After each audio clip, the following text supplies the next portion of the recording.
As I was just about to hit record for this video, I looked and realized that this picture to my side is probably appearing backwards to you because of the writing at the top. And then I thought to myself, well, maybe there's some way that I can fix this and do something different. And then I thought to myself, no, I think this is a good way to begin the video. It's probably a good image to have up here. 50 years ago, this very week, a very small musical had its debut downtown in Manhattan at the Cherry Lane Theater. I was in 8th grade at the time, and it would be a few years later in high school that a group of friends and I would get on the bus and go into Manhattan to actually see this play and to enjoy it. It's the musical Godspell. 50 years it's been around. It's been redone in so many different theaters around our country, whether it be professional theaters, amateur theaters, or even high school productions.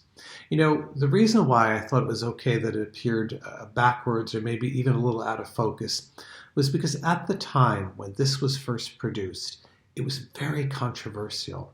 It is based on the life of Jesus. It is told his life primarily by using his parables. And at the time, many people found it irreligious, they found it backward, they found it in some ways blasphemous, and just out of focus with how they understood Jesus should be presented. But I think that it stood the test of time, and it really has helped us understand the life of Christ in a new and innovative way that still seems fresh, almost fresh 50 years later. I was reading an article this week that interviewed one of the original cast members of the play, and one of them, looking back to that time, said this: "Although I'm not a very religious person, it was in many ways an act of love. I think many actors feel that way when they help create a show, but this was a particular love." We are now at the end of the Easter season, and today's gospel is one of the most beautiful and challenging moments in the entire life of Jesus. And I have been to the place where today's gospel traditionally is believed to have taken place in the Holy Land. I've been there a number of times, and the location is as beautiful as the story itself. 3 times in today's gospel, we hear the risen Jesus ask the apostle Peter the question, "Do you love me? Do you love me? Do you love me?" And each time Peter answers, "Well, of course I do." And when Jesus asks the 3rd time, you can almost imagine Peter not wanting to be irreverent, but wanting to say, "Hey, Jesus, what part of yes aren't you following here?" Now, some scholars will suggest that this very dramatic moment, the 3 times Peter is questioned, is actually symbolic. It's symbolic because it reminds us that in the Garden of Gethsemane, Peter 3 times denied that he knew Jesus. And so some feel this is kind of not so much a payback, but a moment of true redemption in the life of Peter the Apostle. Because it reminds us that, redemption and reconciliation is always a process. Telling people you love them, it's not enough.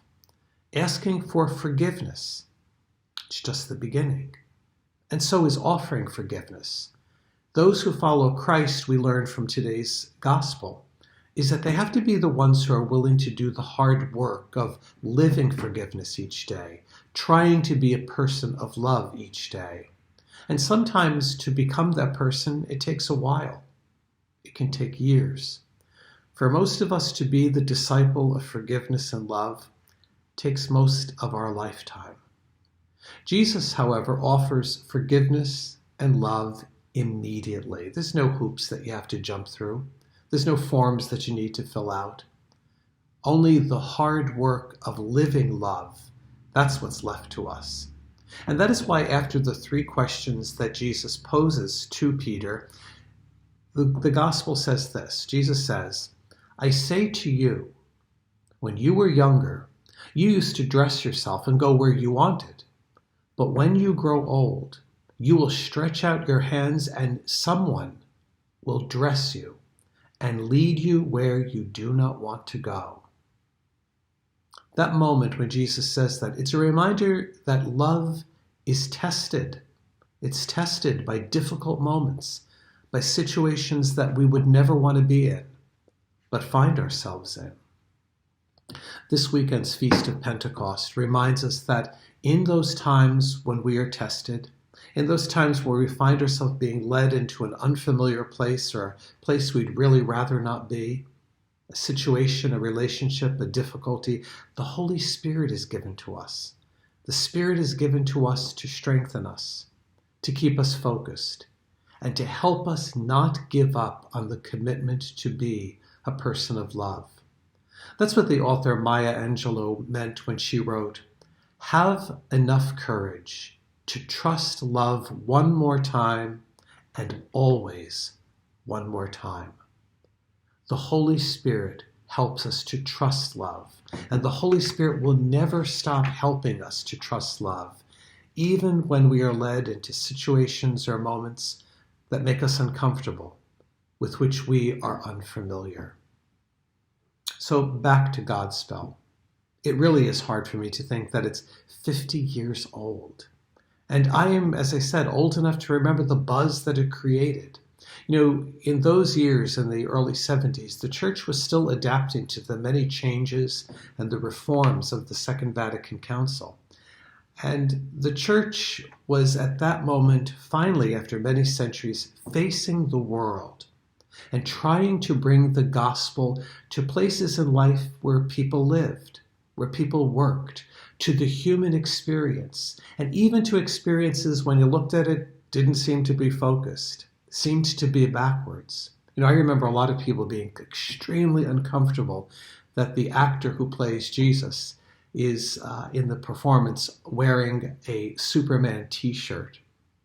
But I myself was intrigued by the entire thing, and it began for me in understanding that the Lord encounters us with his love, not simply in the past, meaning not in a culture 1,000 years ago, but now, in the present moment, wherever you find yourself, and even in the places and the situations that you may have not been chosen, but find yourself in. So as we prepare today to celebrate in a few days the Feast of Pentecost, I'm wondering if we could open our hearts to the Holy Spirit, wherever you find yourself right now. And maybe it's the words from one of the most famous songs from that play, from Godspell, that remind us of our daily call to see thee more clearly, to love thee more dearly, to follow thee more nearly, day by day.